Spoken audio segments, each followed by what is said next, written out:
If you like this video, please give it a thumbs up, comment, and subscribe to my YouTube channel, as well as follow me and subscribe to me on all my other social media platforms.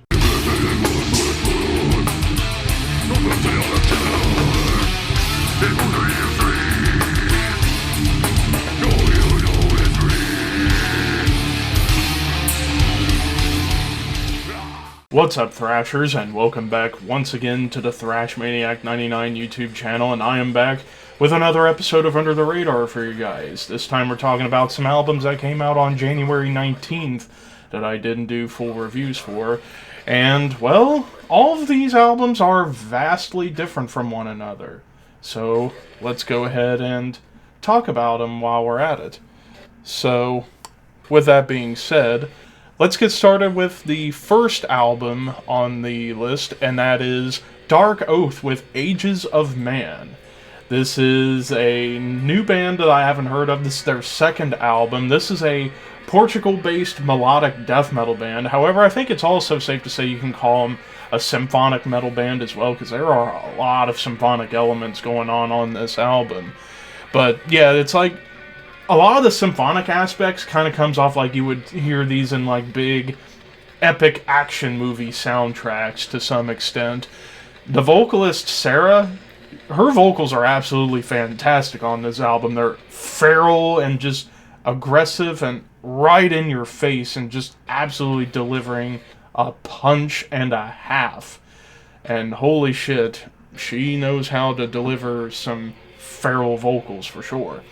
Now, it does get a bit thrashy at times, but also I would say it tends to get a little bit almost power metal-esque, because it just gets so epic and so bombastic, it almost resembles that of power metal, I would say. Really, the big problems, though, on this album, while we also do get some tasteful acoustic parts, I will say the big problems I have with this album is the drums sound a little bit too processed. They don't really sound natural, like the actual sound of the drums. And then, while the guitar tone is solid, I feel it gets buried a lot. Really, the guitars and the bass really get buried in the mix over the drums, the vocals, and the orchestral stuff. So I would have loved to have heard the guitars more up front in the mix, and the drums could have sounded a little more natural, and I think it would have helped this album quite a bit. But songwriting-wise, it's pretty solid, even though it kind of follows the same formula, and that's all about these bombastic, epic sections with like a verse, chorus, verse, bridge, whatever. But still, it's a good album. I'm going to give it a 3 out of 5. There's some potential with this band, but Sarah, the front woman, she was the big MVP of this album, so there you have it with that. Moving on to the next album, we have Sovereign with Altered Realities. This is the debut album from this Norwegian-based death thrash band, and this is on Dark Descent Records, so I was really curious to check this out, considering I like some stuff off of Dark Descent, you know, Blood Incantation, so on and so forth. And this album is definitely the most raw production, the most lo-fi, gritty, raw production of all three of these albums by a long shot. It definitely has that, like, late 80s death metal production to it, where it's really raw and nasty. You get some really cool triplet chugs, some D-beat stomps, some really cool thrashy energy going on here.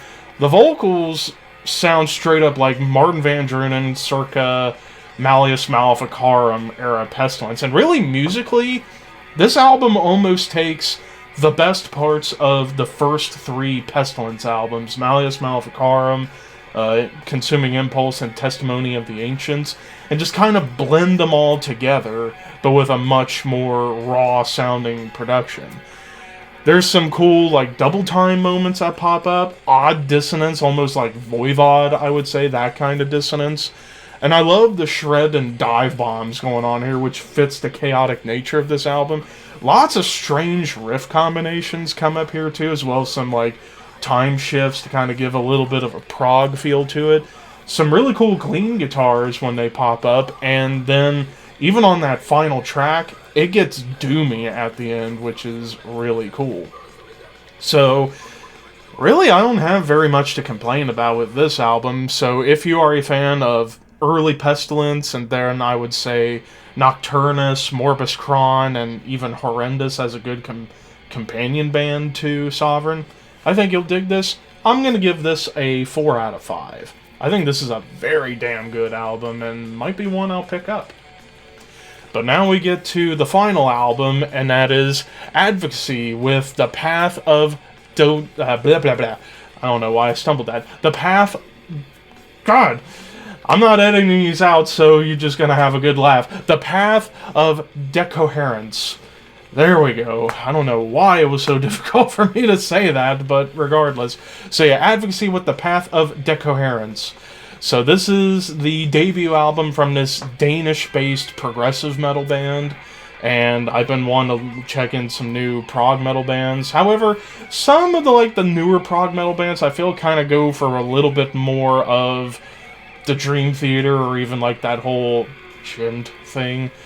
This band, Advocacy, goes for much more of an old school prog metal sound, but with that modern production. In terms of the songwriting definitely brings in some classic Yes and Rush. But tone-wise, and some of the riffs, this sounds very much like old-school Dream Theater, but also there's some Evergrey, I would say even some Between the Buried and Me, and middle-era Soen. So it's a nice blend of all those bands into one. Love the beginning with the tasteful piano and strings. Now, the production and the mix, perfect. This is production and mixing perfection. The guitar tone has a nice crunch to it, the drum tones are great, the bass tone, you can hear the bass all throughout, and then the vocals, phenomenal vocals, in the cleans, and there's some occasional death roars, so this guy, he can growl and sing, and I do love that when it comes to prog metal vocalists who can do the vocal flip, a la Michael Ockerfeld or Dan Swano.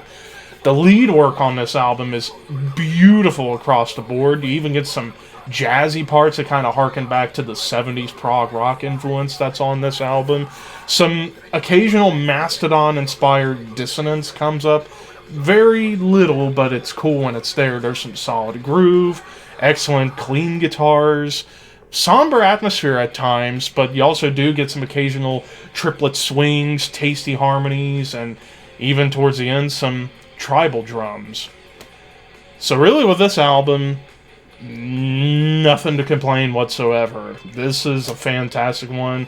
I'm going to give this also a 4.5 out of 5. Just like Saxon, this album was masterful prog metal, and kind of what I've been wanting to hear from, dare I say, Dream Theater for quite a while. And we might get that if Dream Theater drop an album this year. But anyways, those are all just my opinions. What did you guys think of the 3 albums? And of course, links to the albums will be in the description. And until next time, keep your horns high and your dreams wet.